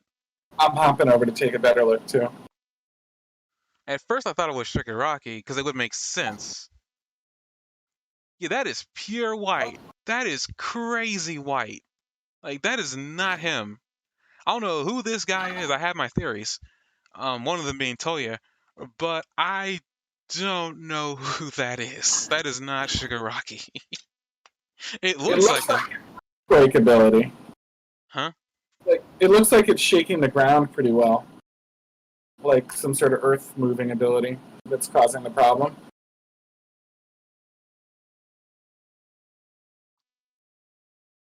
It's not Dobby, right? No, Dobby's hair is black or blue, and that guy is What's his smiling too much outfit? for Dobby. That guy is smiling way too much for Dobby. Well, if you're like, oh my god, is this maybe Endeavor's lost kid? From what we know, Endeavor says that he's dead. Well, I mean, they said that Anakin Skywalker was dead. I mean, I get where you're coming from, but I don't know. I It's have the my only theories, but I'm not gonna Endeavor's, say. Endeavor's kids consistently have white hair. That's why I was thinking about it. Yeah, I know. I understand where you're coming from. I'm just saying that I don't know. I mean, like I said, yeah, like I said, like they say he's dead, but they don't really know that, and we don't know if there's a grave site at all if he is pronounced dead. But they made it seem like he was dead though, Mm-hmm. for whatever reason. Let's see. But that it was a really crazy scene. Like that entire city was just demolished. Yeah, it's a very like Vash the Stampede moment. It's one of the gung ho guns.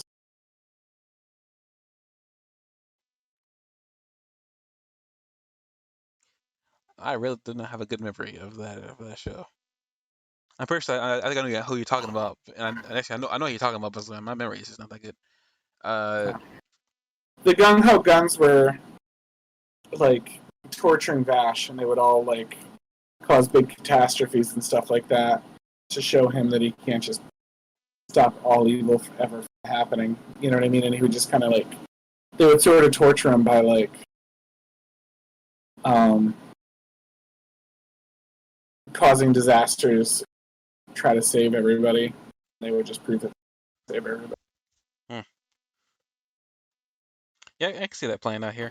I guess I'm gonna just gloss over this because not that. Well, I mean, I don't know how important. I mean, we see that Todoroki and Bakugo are like getting interviewed, and because Bakugo is being rude and an a-hole, they crop him out and they only have the scenes that Todoroki is speaking in, and that agitates Bakugo to no end.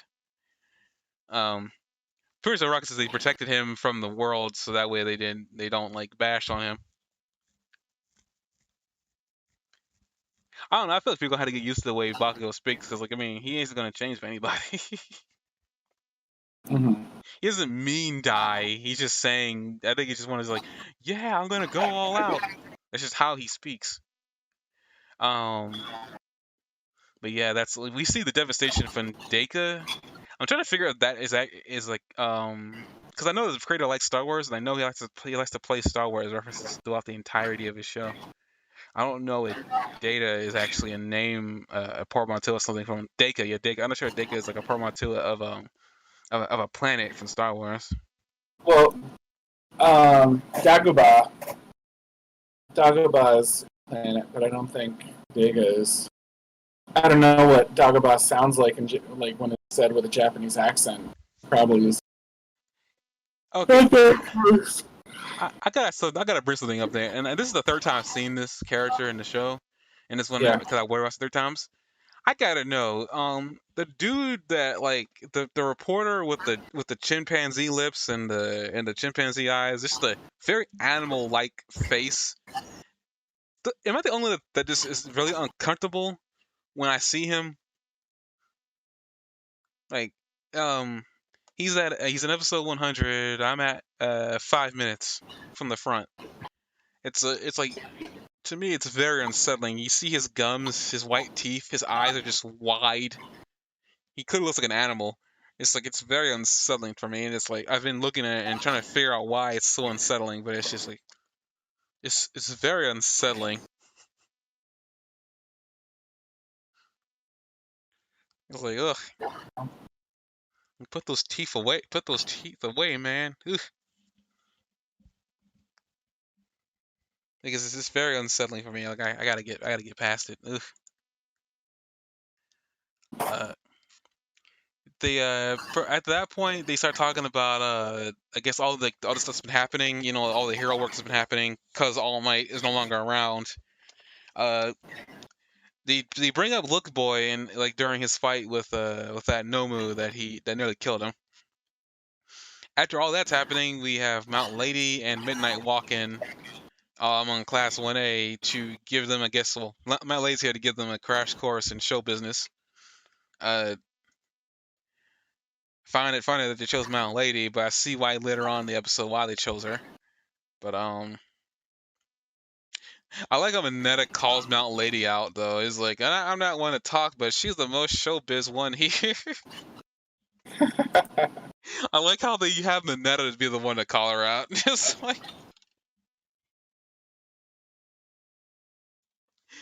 I just find that pretty funny, and he's even self-aware how bad he is. Like, that's why I like Mineta as like at least comic relief in situations where the comic relief shouldn't be.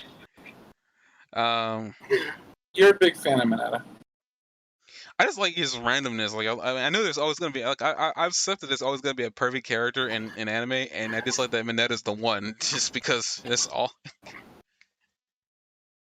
Yeah. But I guess speaking of Mount Lady, she pretty much brings up that because of the fact that they're starting to do more hero work now, they're going to be in the news more often, so they need to know how to act in an interview situation. And Mount Lady ends up testing with Shoto, and again, what happened to Shoto? Because the questions that she asks he gives some of the funniest and most golden answers I have ever seen in my life.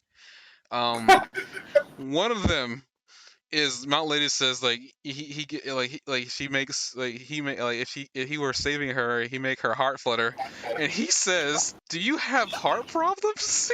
He looks so concerned. I know, and then Bakugo is like, okay, so he is kind of an idiot. That was a great moment. I just was like, what happened to him in his childhood besides what we already know? I do appreciate the slices of life in this. He's clearly sheltered. It's like I wouldn't expect him to be sheltered, but at the same time, it makes sense he's sheltered. But I just thought it was like an extreme introversion, but I could see that as well. no, I'm pretty sure it's because he's sheltered and he doesn't understand the meaning behind words. Because another one that Mount Lady says to him is that if you smile a lot, you slay some ladies, and he says if I smile they'll die. I laughed so hard on that one because I was like, jeez. But it's sort of consistent because every time someone says something to him, he's so like wide-eyed and like naive about it. I can see that it's definitely introversion because I'm not like this, but I could see myself being like that because I am an introvert by nature. So it's just one of those. But even when he was like talking to Crady and he's like, "You're my role model," you know what I mean? Like I'm counting on you. Well, but here's the thing with that: the way Momo was taking that, it just seemed like to me that she had some secret crush on him that she doesn't know about, and the way she reacted to that. Granted, Todoroki doesn't know. Todoroki is one of those guys. I could see that he says something to a girl, and she took it a different way than he intended, and he won't know that she took it that way until weeks later. And he didn't mean it like that. It's just one of those things. I could see him being that guy, but I just find it funny that it's a slice of life moment, but it's just funny. It's just like it's these types of situations I wouldn't expect Shadow to be in, but at the same time, it's so funny to see him in these situations. Yes. because he has a hand on hero work so well, but he doesn't have a hand on like human interaction, aka introversion. But When we were done watching this episode, me and Jesse said, "Oh, that was kind of a fluffy episode," and I don't think so. I think that like these moments, like you're describing with Shoto, I think they're critical moments. Like they might not be like flying the plot forward, but little moments of like endearment and like laughing with the characters and having some moments with the characters like this really flesh them out, and it helps you care about them later when they're under conflict or their personalities under the test or something like that. Like having some like organic like slice of life like moments like this really help you invest in like who they are. yeah, I know you're talking about. I mean, putting a character in a situation they probably otherwise wouldn't find themselves in, just to see how they react. And I will Right. say that it's a situation. This I can see Shoto acting like this in real life, but I mean, he's only like 15, so I mean, a lot of this makes sense. He's like he's gonna take, because he's such a serious character up to this point. He is gonna take slaying the ladies literally because this is who he is. But I guess with that, they pretty much like Mount Lady asked him an interview question about what are your special moves, and this is where I bring up that I didn't know his ice wall technique had a name, and if I can get to the name real quick, here it is: Heaven Piercing Ice Wall. I didn't know that wall had a name, so we now know that that has a name. I shouldn't be shocked by this, but at the same time, I was confused if it did or not. Because he's always used it instinctively. He's never used it in conjunction with a name. So I thought that was cool. And then I think, yeah, after this one, he does another move, right? Because he covers an area, stops others.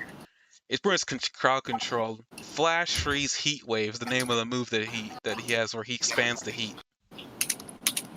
Mm-hmm. And they also bring up the movie he was trying to do during the fight with 1B. And I don't know if he was trying to do the flash fire fist. From the way he made it sound like he wasn't trying to do that. He also brings the fact that he can't do it and he's nowhere near his old man's level. I guess that's just more saying he doesn't have as much fine-tuned control over his flames as his father does. And yeah, I'm looking at it right now, and I got to the point where he's like, you slay a laser with a smile, and it's like the look on his face is perfect. I don't know why. I need to get a screen cap of that and use that in this podcast. I'm sorry, it's just perfect. If I smile, they'll die. Just like he's so concerned. Can I also just appreciate for a moment the fact that Todoroki's like hair is red and white, and he's wearing a outfit that's red and white. And if you look at the ball at the end of the little balls at the end of each of their like Christmas hats has something that represents them. So Todoroki's like at the little cotton ball at the end of his hat is red and white, and the Rock Guy's Red Riot's is like a little rock at the end of his hat. Did you notice that? No, I did not actually notice that. I did not You notice gotta that. check it out. It's like a great detail. I guess I'll get to that at some point. Now as you get past Todoroki's showing of power, Tokiyami asks a really good question. Is like, are we supposed to show our moves? And this is where Mount Lady gets serious, and I was like, this is a side of her that I didn't know existed. But even Mineta actually brings that too. Is like a few minutes ago, the woman, a character who was more concerned about how people viewed her, was being real and saying that it makes sense that, it's a story element and to add into the anime world, like in terms of like, because a lot of times a lot of people make fun of anime characters for yelling out their moves, because like, what's the point of that? Well, in this world, it's a way to have civilians feel safe. If they know what move is being shouted, they know which hero is there. Um, so in Shoto's situation, when he becomes a pro hero, if the situation calls for he uses he uses the heaven piercing wall, they'll immediately know that he's there. It's like a calling card. So like that's why they make a move and they yell the name. It actually makes a lot of sense, and I never thought about it in that way. but it makes a lot of sense actually. It's like, why would they yell or move? Well, in this situation, people need to know who you are. They're not gonna know who you are, and they're not gonna know anybody from UA, um, unless they know them by their hero name. But unless they know, I guess, something about them, they probably won't ever be able to know it instinctively that, oh my goodness, Deku's here, or Ravity or Froppy. They're not gonna know. So like, I guess it's kind of cool. Granted, Robin doesn't really have a flashy move like that. Huh. But that was kind of cool. I mean, they have pretty much my lady explains that they're trying to like work on their PR skills so that way people know who they are. And he flashed back to when Mount Lady showed up out of nowhere and kicked that giant dude in the first episode in the face. Mm-hmm. So like, I mean, like she's being serious with the UA students here, which is something that for a long time didn't have a serious side to her at all whenever she was there. Didn't like her for that, but like, I mean, here it's kind of cool. But what I want to bring up here too is that pretty much like Mineta brings up that it seems like she's changed. Azella brings up that it's not just her, it's the other heroes too, and because they don't have All Might being the one the end all be all force to stop all evil, all the other heroes had got to step up. But I view this as like All Might. I say before, and I said this before early on too. Like, All Might created a problem, and the problem that All Might created was the fact that he was the no one else no one else was ever needed, because All Might was going to be the one to stop a lot of the small crime and also the bigger crime. And because All Might was so dangerous, the villains didn't dare do anything, because if they did something, All Might would just be there. I don't really truly blame All Might, because I mean, he was doing what he wanted to do. Like, that's about it. I mean, you can't blame a guy for doing what he wanted to do. He wanted to be the pillar for society, but I think he created a problem, because now that he's gone, it's like the villains are gonna do what they want now, because they're not afraid of anybody. So in a real way, the heroes got to step up now and create a new situation for the villains to be afraid of, because now they're starting to become more active and crazier. And as we saw at the very beginning of the episode, there is something crazy gonna go down at some point later on in this season. I I don't know mean, what like, it is, but like, well, I guess until I kind of like the dynamic they showed of like the hero pillar, and you see you see Endeavor up there, and I say I like this because, like, there was a hero that needs other people to help him out, and that's nothing to be ashamed of. All Might's a hero that didn't need anybody's help. In reality, he could have done it. He could do pretty much everything he needed to do on his own. I guess situation depending, but I mean, for the largest part, I don't think he needed help from anybody. If anything, the other people were just there to detain the people he beat up. At least is how I viewed it. I mean, I don't know how you viewed it. no, I agree. I'm sorry that I agree.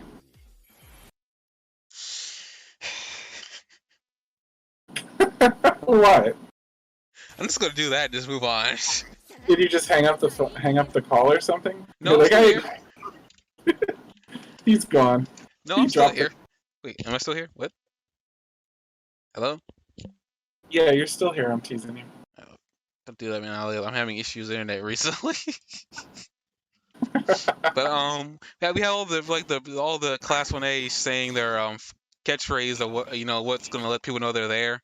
And Bakugo does the Bakugo thing. So I'm not gonna say anything random. I'm just gonna just shut up and follow me. And I was like, just the face. Someone needs to screen cap that face too, because the face Bakugo had, I think that was golden too. I think the face he had when he said that. But When he said what? I'm sorry. no, Bakugo's like, I'm not gonna say anything random. Yeah, here it is. Like, I'm not gonna say anything random. Just shut up and follow me. The face that he had when he said that, which is golden and priceless. It's like a little kid who wants to be the leader, and he's not gonna settle for less. He doesn't want to play along at all. I mean, he say that right here. I mean, he says that right here. You don't see eye to eye with other people.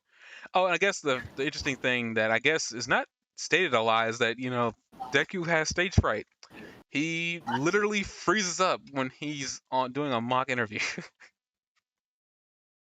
and I think that's golden too. It's like, that's really funny.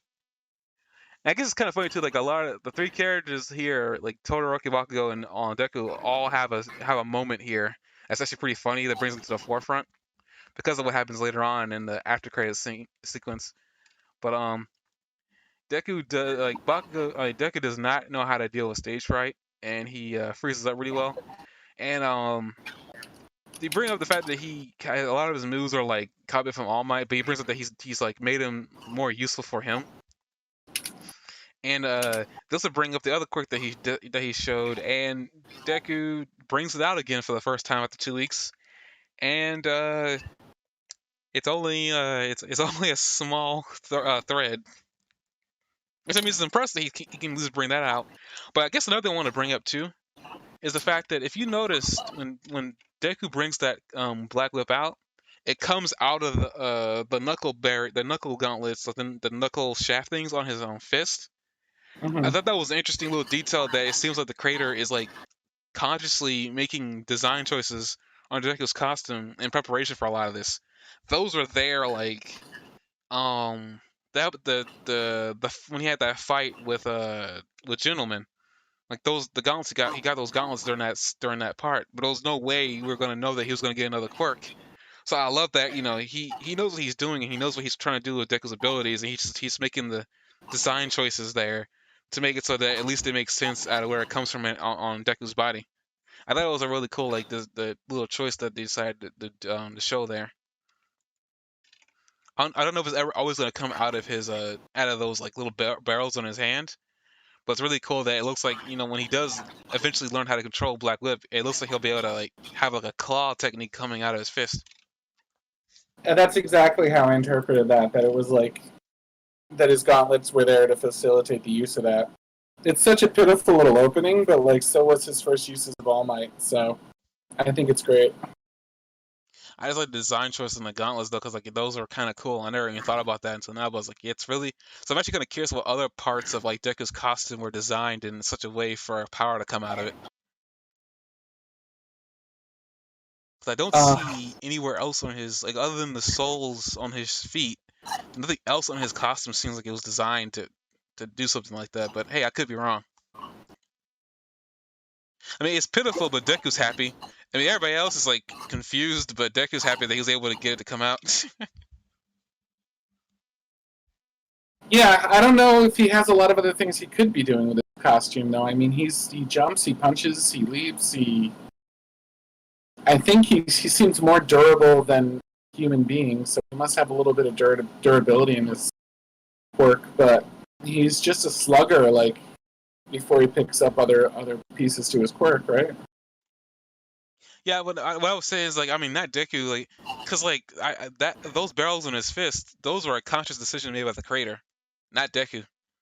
Those were a conscious thing that he did. And I thought it was kind of cool that he's actually using them, cause like most people make design choices to the characters, but they never really they're just there as a design choice and not really anything else. Um, Yeah.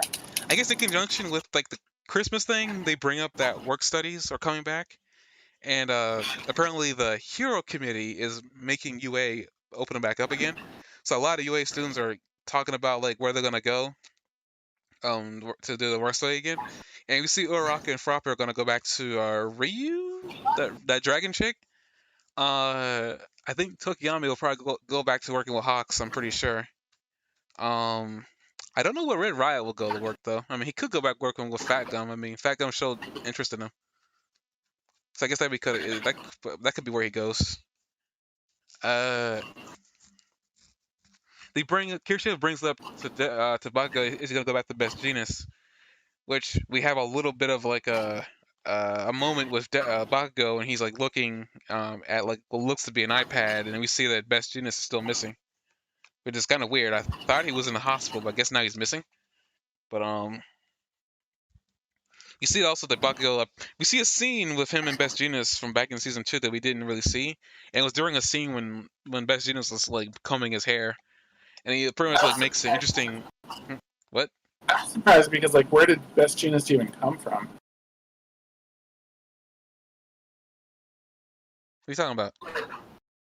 He was like injured to the point where I thought he either had to retire or he was indefinitely out of commission. but now he's just back being like, hey. No, he's not back. That was a flashback that Bakugo had. Okay. Just making sure. So Best Genius, as far as we know, is still out, right? I mean, if you look at that scene where Bakugo is looking at that iPad thing, you see that it says Best Genius is still missing. Yeah. Okay, So I'm sorry. I mean, it's no problem. I mean, I guess it's easy to overlook, but I just thought it was weird because I thought he was in the hospital, so it's kind of weird that he's missing. So that was odd. I don't know. Not been a something. I don't know, but what I want to bring up, like, it's kind of cool that we see a little bit of a scene from Best Genius and Bakugo. That it seems like Bakugo and him are bonded, at a certain level, because he goes out of his way to look for him. Um, but we got Bakugo in his own Bakugo faction saying that I'll think about it, but I'm probably not gonna go back to him. But it was kind of cool because they have they bring up some. It's kind of interesting that I think there's gonna be some character growth with Bakugo. I found out after all this time where it's gonna involve his name. It's gonna involve his hero name. Because Best Genius like says like when you become a second year and get your provisional license, come back and tell me your name. And it's like that's just kind of interesting. Like they're putting some emphasis on Bakugo's hero name for the first time in a while. So I don't know Yeah. what it's gonna be. Because I mean, he makes it seem like it's gonna be a part of like Bakugo's like upcoming, I guess, upbringing. Like it's gonna be about who he wants to be or who he needs to be. So that'd be kind of cool. See anything else with that scene? I think you wax very poetic about your favorite characters.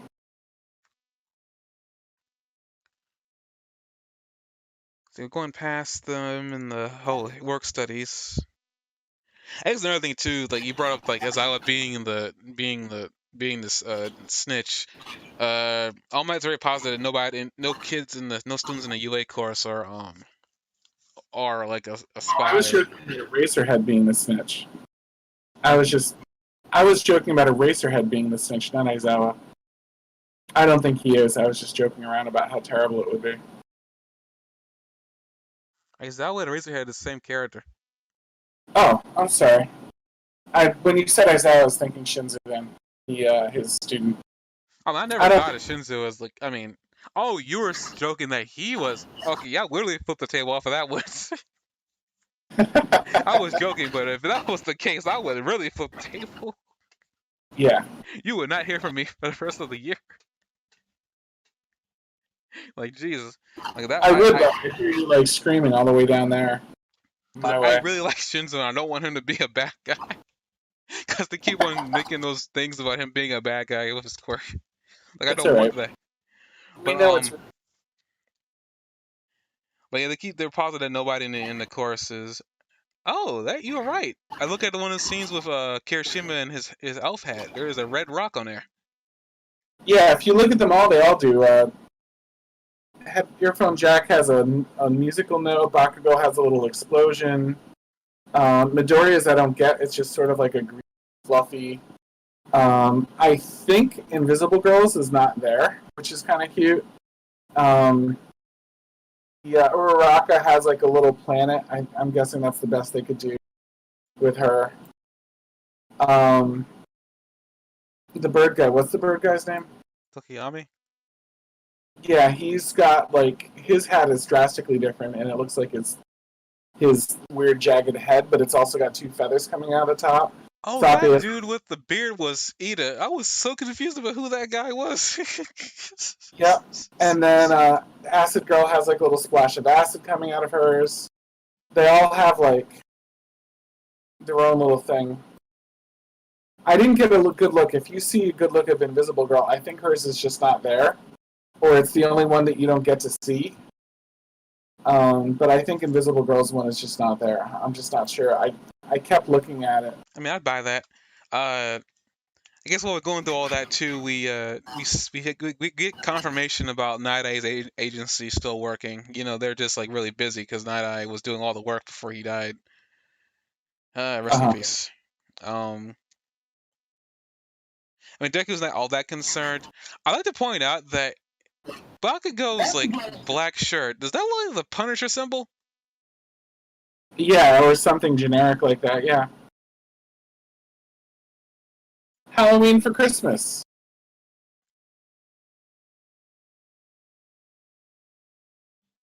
I mean, well, people have Christmas in July. I mean, so I sure why not?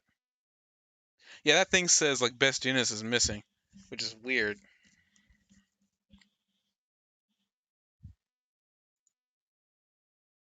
So I don't know, like maybe they lost track of him for whatever reason.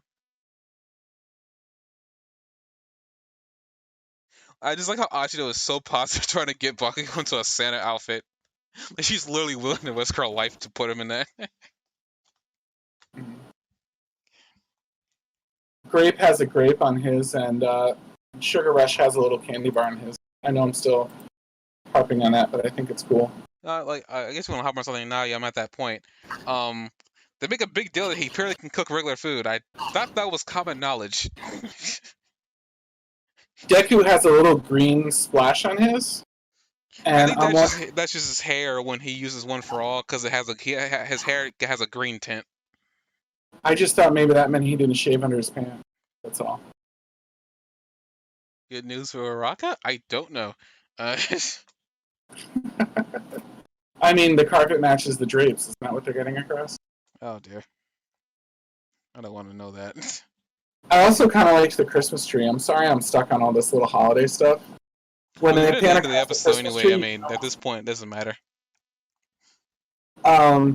When they do the Christmas tree and they're panning across it, like you can see, like you can really pick out who put what ornaments up there. You see like an All Might ornament. You see a big grape. You see a frog. You see like an animal. You see a cross with a snake wrapped around it, and the cross and the snake are both black, and you know that was probably Bakugo. I love that. I love the little notes. That's what I mean. I love the depth of the animation and that like there is so much to figure out. I mean, there is animating from the manga, so I'm pretty sure that was in there in the manga anyway. I wish I actually had the volume for that, but I don't, unfortunately. But I wish I'd been there for this. I would have loved to give Froppy a little Secret Santa gift. You know what I mean?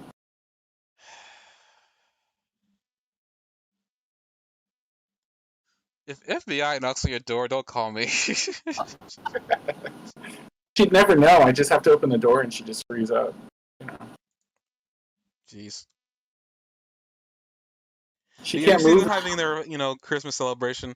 We see also that Deku brings up in his own mind, his own monologue, that like he wish they hope they could do this again next year, which makes me believe that that wording tells me that something's gonna really get messed up around the holiday season next year. I don't know. It'll be sad, but it's likely. We'll probably never make it to that point, which is probably the reason why we're even having this special anyway, near July. But speaking of presents, Tokiyami and that giant Buster Sword has been bugging me the entire time.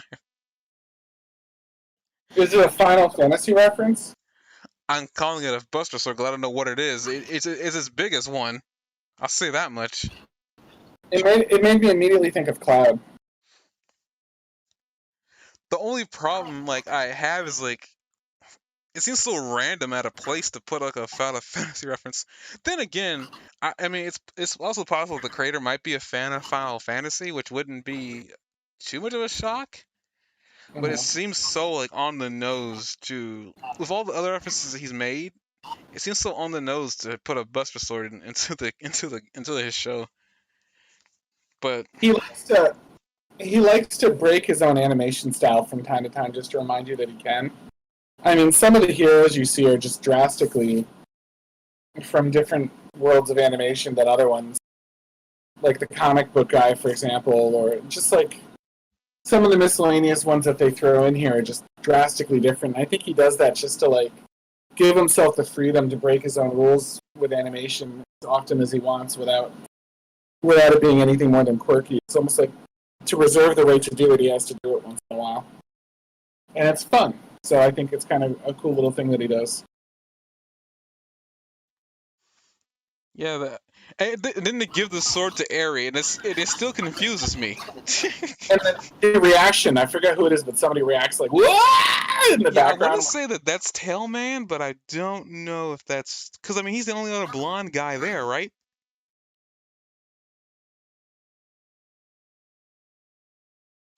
I don't remember. I mean, some of the people that were there were from Class B. Was Class B really there with him? I didn't see anybody from Class B. You saw the big, not in those scenes, but in the earlier party, there was Class B hanging out. There was Red Riot's metallic counterpart, and there was the giant hand one. I was And speaking of that. I love that. I mean, I already brought this up before. How I like that. Like they're starting to make differences between those two because they're not 100% the same. Their abilities are anyway. And I like that they've made the reference in the show that like he can't. He confirmed it. He cannot make the metal that he turns into denser, but he can resist the heat.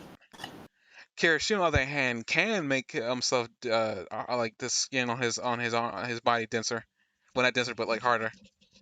So I do like that at least they're finally making those differences because it kind of irks me a little bit that they say that they're the same, that their powers are basically the same. I mean, on the base level, yes, but like when you get out of it, they're not the same. yeah, I guess to end this off here, uh, essentially, I said this earlier on, but like Todoroki extends an invitation for Deku and Bakugo because they don't have anywhere to go for their internships to come with him to his father's agency, and like that was like it was like kind of a shock. It looks like it was a shock to Bakugo because we panned to him first, and then we panned to Deku, and he's like shocked that he even offered to him as well. So it's kind of cool that it seems like they're having their friendships getting better. Looks like, but essentially, yeah, it looks like they're going to be interning with Endeavor. So we'll be seeing a lot more of him in the next several episodes. I think this starts the new arc. If I think correctly, I think it's called the Endeavor Agency arc. I think that's what we're doing. That's what we're doing next. Is that we're dealing with that now.